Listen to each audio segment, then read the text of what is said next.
आध्यात्मिक वर्षा के इस विशेष ज्ञान संगम में आप सभी श्रोताओं का बहुत बहुत स्वागत है।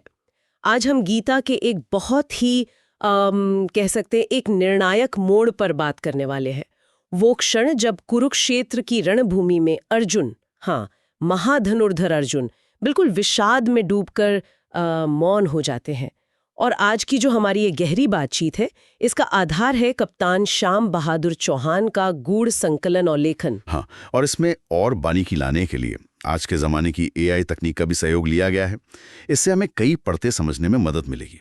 तो हम आज ध्यान देंगे गीता के दूसरे अध्याय यानी सांख्य योग के 9वें श्लोक पर। ये वो पल है जब अर्जुन अपने अंदर के द्वंद्व से जूझते हुए श्री कृष्ण से कह देते हैं, मैं युद्ध नहीं करूंगा। और फिर चुप। हमारा मकसद है कि इस एक श्लोक के पीछे छिपे गहरे मतलबों को समझें और ये भी देखें कि अलग अलग समय के जो महान विचारक हुए उन्होंने अर्जुन के इस मौन को कैसे देखा। और सबसे जरूरी बात कि हजारों साल पहले का ये क्षण आज हमारे लिए मानव कल्याण के लिए कैसे प्रासंगिक है, क्या राह दिखाता है। तो चलिए सीधे श्लोक पर ही आते हैं। संजय जो धृतराष्ट्र को युद्ध का हाल सुना रहे हैं वो कहते हैं, संजय उवाच एवं उक्त्वा ऋषिकेशम गुडाकेश परंतप न योत्स्य इति गोविंद मुक्त्वा तूष्णिम बभूवः। 2.9। अब इसके अर्थ को समझने के लिए कुछ शब्द देख लेते हैं। एवं उक्त्वा मतलब ऐसा कहकर, ऋषिकेशम ये श्री कृष्ण के लिए है, इंद्रियों के स्वामी, गुडाकेशः अर्जुन जिन्होंने नींद को जीत लिया, परंतप ये भी अर्जुन के लिए, शत्रुओं को ताप देने वाले, न योत्स्य इति साफ साफ मैं युद्ध नहीं करूंगा, गोविंदम फिर से श्री कृष्ण, और आखिर में तूष्णीन बभूवः मतलब चुप हो गए, एकदम मौन। तो संजय कह रहे हैं कि इस तरह अर्जुन ने श्री कृष्ण से कहा, हे गोविंद मैं युद्ध नहीं करूंगा, और बस चुप हो गए। हाँ, यहाँ रुकना बहुत जरूरी है। ये सिर्फ बातचीत का खत्म होना नहीं है, ये तो अंदर की उथल पुथल का चरम है। अर्जुन का ये मौन, ये चुप्पी एक खालीपन, एक ठहराव लाती है, और इसी ठहराव पर गीता के ज्ञान की वर्षा होने वाली है। ये कोई निष्क्रियता नहीं, बल्कि वो बिंदु है जहां से ज्ञान बहना शुरू हो सकता है। आपने बिल्कुल सही पकड़ा। ये कोई मामूली पल नहीं है, और इसकी खासियत इसी में है कि इस एक चुप्पी को कितने अलग अलग तरीकों से समझा गया है। सदियों से दार्शनिकों ने, संतों ने इस मौन के पीछे के अर्थ को टटोला है। इससे पता चलता है कि एक ही इंसानी हालत के कितने गहरे मायने हो सकते हैं, कितनी संभावनाएं या फिर कितनी मुश्किलें उसमें छिपी हो सकती हैं। मिसाल के तौर पर अगर हम आदि शंकराचार्य जी को देखें तो वो अर्जुन के इस मौन को उनके अज्ञान और मोह का सबूत मानते हैं। उनके हिसाब से ये क्षत्रिय धर्म से, अपने कर्तव्य से मुंह मोड़ने जैसा था, एक तरह का पलायन। वो इसे एक कमजोरी के तौर पे देखते हैं। ये तो काफी कठोर मूल्यांकन लगता है, खासकर जब कोई इतने गहरे संकट में हो। क्या ये सिर्फ कर्तव्य से भागना ही था या कुछ और भी? हाँ, आपकी बात सही है, और यहीं पर दूसरी व्याख्याएं सामने आती हैं। देखिए, शंकराचार्य जी का नजरिया ज्ञान मार्ग पर आधारित है, लेकिन अगर हम स्वामी विवेकानंद को देखें तो वो भी इसे कायरता के खिलाफ एक चेतावनी मानते हैं। उनके लिए अर्जुन का ये कहना कि मैं नहीं लड़ूंगा और चुप हो जाना एक वीर को शोभा नहीं देता था। वो कर्मयोग पर जोर देते हैं, अपना तय काम करो, चाहे वो कितना भी मुश्किल क्यों न लगे। तो हाँ, इस नजरिए से भी ये कर्तव्य से भागना ही दिखता है। तो क्या हम ये कह सकते हैं कि एक मुख्य धारा इसे कर्तव्य निभाने में विफलता या उससे भागने की तरह देखती है? हाँ, निश्चित रूप से ये एक अहम धारा है जो कर्म और धर्म पर जोर देती है। लेकिन बात यहीं खत्म नहीं होती। एक और नजरिया है जो अर्जुन की इस हालत को निष्क्रियता या कह लीजिए जड़ता के रूप में देखता है।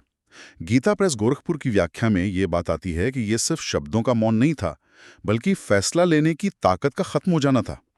वो हालत जब समझ नहीं आता कि क्या करें। ये वो दिमागी लकवा है जो हम सब कभी न कभी महसूस करते हैं जब मुश्किलें बहुत बड़ी लगती हैं। हाँ, ये अनुभव तो बहुत जाना पहचाना सा है। वो दिमागी ठहराव, जब लगता है सारे रास्ते बंद हैं। लेकिन क्या ये ठहराव हमेशा बुराई होता है? क्या इसमें कोई उम्मीद नहीं हो सकती? इंसान अपनी सारी ताकतें, सारे तर्क आजमाकर थक जाता है। जब उसे अपनी सीमाएं पता चल जाती हैं, वो असहाय महसूस करता है।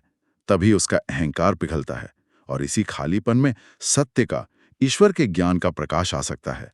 उनके मुताबिक अर्जुन का ये मौन भले ही अनजाने में हुआ हो, ये समर्पण की पहली सीढ़ी बन सकता था, एक ऐसा शून्य जहां गुरु का ज्ञान उतर सके।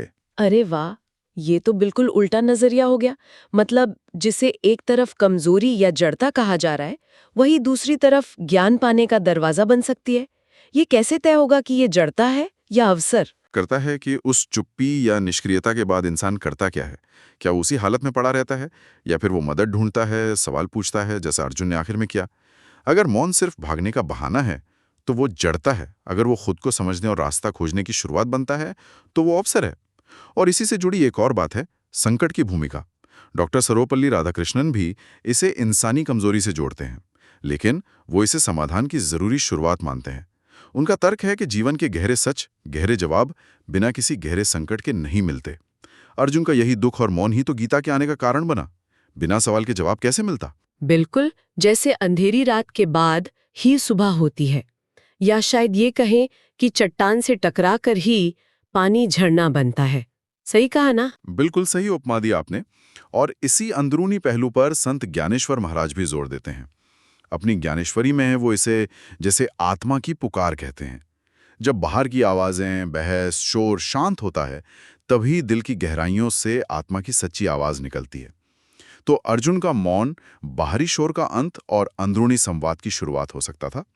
लेकिन एक बहुत ही प्रैक्टिकल नजरिया भी है जो स्वामी अड़गड़ानंद जी ने यथार्थ गीता में दिया है। वो साफ कहते हैं कि समस्या से मुंह मोड़ लेना या चुप बैठ जाना कोई हल नहीं है। अर्जुन का न योत्स्य कहकर चुप हो जाना युद्ध की सच्चाई को बदल नहीं सकता था। वो तो बस टाल मटोल थी।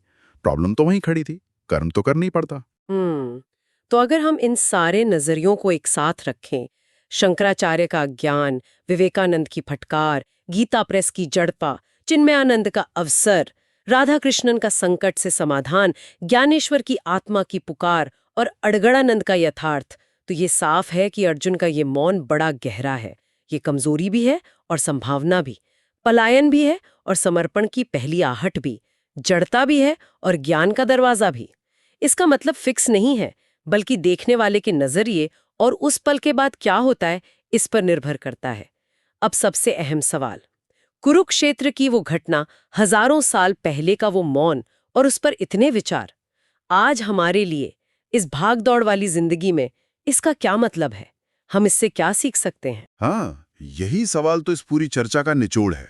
देखिए, युद्ध भूमि का माहौल खास था, पर अर्जुन का अंदरूनी संघर्ष, कर्तव्य और भावना के बीच, सही गलत के बीच, ये तो हर किसी के जीवन में आता है। हम सब अपनी अपनी जिंदगी में ऐसे कुरुक्षेत्र का सामना करते हैं। दिमागी तौर पर देखें तो आज जब हमारे सामने करियर की चुनौतियां आती हैं, रिश्तों में मुश्किलें आती हैं, सही गलत का फैसला करना होता है, तो क्या हम भी अक्सर अर्जुन की तरह न युद्ध से इति कहकर चुप नहीं हो जाते? हम फैसला टालते हैं, मुश्किल बात करने से बचते हैं या बस हार मान लेते हैं। ये आज के जीवन की जड़ता है। हम समस्या से जूझने के बजाय भागने लगते हैं और सामाजिक स्तर पर इसका असर तो और भी बड़ा है। सोचिए, अगर समाज का हर इंसान अपनी जिम्मेदारी से ये कहकर हट जाए कि ये बहुत मुश्किल है या मैं ये नहीं करूंगा, डॉक्टर इलाज ना करे, टीचर पढ़ाए नहीं, नागरिक अपना फर्ज ना निभाए, तो समाज चलेगा कैसे? बिखर जाएगा। अर्जुन का वो पल हमें याद दिलाता है कि अपनी भावनाओं और मुश्किलों से ऊपर उठकर अपने सामाजिक और नैतिक कर्तव्य निभाना कितना जरूरी है। इसी में तो मानव कल्याण है। लेकिन जैसा हमने पहले भी कहा, इस मौन का एक पॉजिटिव, एक आध्यात्मिक पहलू भी है। उसे नजरअंदाज नहीं कर सकते। जब ये मौन भागना या जड़ता ना होकर सोच समझकर अपने अंदर झांकने का जरिया बनता है, तब ये बहुत ताकतवर हो सकता है। आज की भागदौड़ में कुछ पल रुककर अपने अंदर देखना, अपनी भावनाएं, अपनी इच्छाएं, अपनी कमजोरियां, ये हमें स्पष्टता दे सकता है। इससे हमें समझने में मदद मिल सकती है कि हमारी असली समस्या क्या है और उसका हल कैसे मिलेगा या किससे मदद लेनी है। शर्त बस इतनी है कि ये आत्मनिरीक्षण निष्क्रियता में ना बदल जाए, बल्कि सही एक्शन की तैयारी बने। बिल्कुल। तो अगर इसे हम अपनी रोज की जिंदगी में उतारना चाहें, तो कैसे करें? व्यक्तिगत स्तर पर हम सबके जीवन में कश्मकश चलती रहती है। अर्जुन का ये किस्सा सिखाता है कि इन अंदरूनी युद्धों से भागना नहीं, उनका सामना करना है। अगर हम कभी खुद को अर्जुन की तरह चुप पाते हैं तो हमें रुककर पूछना चाहिए, क्या ये हार मानने वाली चुप्पी है या ये गहराई से सोचने और सही रास्ता खोजने के लिए लिया गया ब्रेक है। हमें अपनी चुप्पी को भागने का बहाना नहीं, बल्कि समाधान खोजने का अवसर बनाना चाहिए। पारिवारिक माहौल में भी ये उतना ही सच है। जब परिवार पर मुश्किल आती है तो किसी का चुपचाप पीछे हट जाना या जिम्मेदारी से मुंह मोड़ लेना पूरे परिवार को कमजोर कर सकता है। इसके बजाय खुलकर बात करना, अपनी चिंताएं बताना और मिलकर हल खोजना, यही परिवार को मजबूत बनाता है। न्यायोत्सव वाला रवैया तो रिश्ते तोड़ता है। और जब हम इसे देश या दुनिया के स्तर पर देखते हैं तो इसका महत्व और भी बढ़ जाता है। नागरिकों का अपने देश के प्रति और देशों का दुनिया के प्रति जो कर्तव्य है, चाहे वो न्याय का हो, शांति का हो, पर्यावरण का हो, उससे हटना सबके लिए नुकसानदायक है। कर्तव्य निभाना ही समाज और दुनिया की स्थिरता का आधार है। आपने पहले बच्चों और स्टूडेंट्स का जिक्र किया था, उन्हें ये मुश्किल बात कैसे समझाएं? हाँ, एक आसान सा उदाहरण ले सकते हैं। मान लीजिए एक स्टूडेंट है जो आने वाले एग्जाम से बहुत डरा हुआ है। शायद तैयारी ठीक नहीं या सब्जेक्ट मुश्किल लगता है। डर के मारे वो टीचर या पेरेंट से कहता है, मैं ये एग्जाम नहीं दूंगा, और फिर उदास होकर चुपचाप बैठ जाता है। ये हालत काफी हद तक अर्जुन की न इति और उसके बाद की चुप्पी जैसी है। यहाँ टीचर या पेरेंट्स कृष्ण की भूमिका निभा सकते हैं। वो सिर्फ उसकी चुप्पी मान नहीं लेते, बल्कि उससे बात करते हैं, डर का कारण पूछते हैं और उसे समझाते हैं कि एग्जाम से भागना हल नहीं है। डर लगना स्वाभाविक है, पर असली जीत डर से भागने में नहीं, उसका सामना करने में है, यानी और मेहनत करने में, पढ़ने में, कोशिश करने में। यही इस श्लोक का प्रैक्टिकल संदेश है। भागो मत, बल्कि स्थिति को समझो और सही काम करो। हाँ, ये उदाहरण तो बहुत अच्छे से समझा देता है और मुझे लगता है कि ये संदेश खास तौर पर आज के युवाओं के लिए, जो अक्सर दबाव और अनिश्चितता का सामना करते हैं, बहुत प्रेरणा दे सकता है। हाँ, निश्चित रूप से युवाओं के लिए इसमें कई गहरे सबक हैं। पहला, जिंदगी में मुश्किलें आएंगी ही।